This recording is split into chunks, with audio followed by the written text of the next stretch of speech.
Bonjour Camille. Alors sur le site de Terrienne, on va découvrir un personnage qui est très célèbre au Mexique. On l'appelle même la Carla Bruni du Mexique.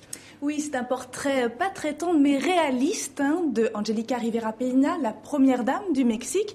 Alors comme Carla Bruni Sarkozy en France, elle vient d'un monde de paillettes. Elle a débuté comme mannequin et puis elle s'est fait un nom en tournant dans de nombreux feuilletons mexicains à l'eau de rose, ce qu'on appelle les telenovelas.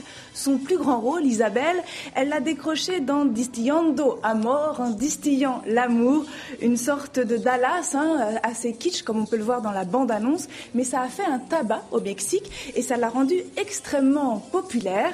Mais depuis que son mari est élu président du Mexique, c'en est fini de sa carrière d'actrice, de ses mini-jupes, de ses décolletés, de ses photos sexy. Tout ça, c'est au placard.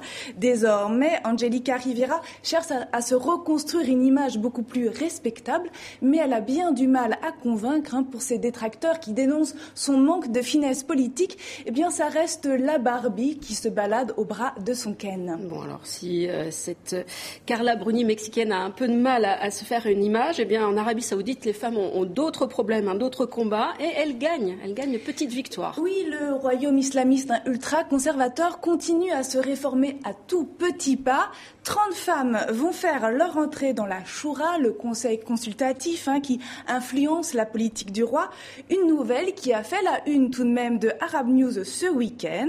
Mais ce n'est pas vraiment une réelle surprise, puisque depuis 2011, le roi Abdullah avait promis de faire entrer 20% de femmes, un quota très clair. Alors c'est désormais chose faite.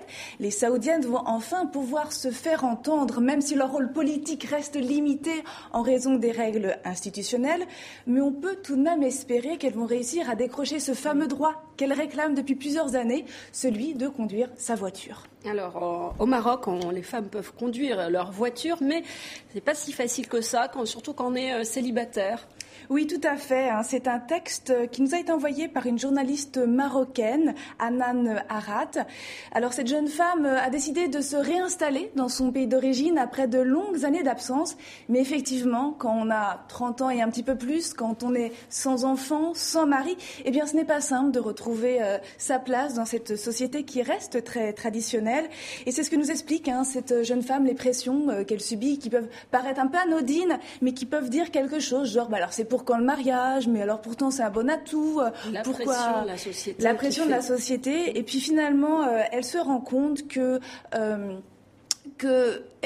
c'est une rupture involontaire qui s'impose à elle avec sa culture, ses origines, sa famille. C'est un texte très personnel et émouvant qu'on peut lire donc sur notre site Terrienne de TV5 Monde. Merci Camille. Donc pour trouver ces reportages et ces témoignages, eh bien je vous invite à vous rendre hommes et femmes sur le site Terrienne de TV5 Monde, dont l'adresse s'affiche en bas de l'écran.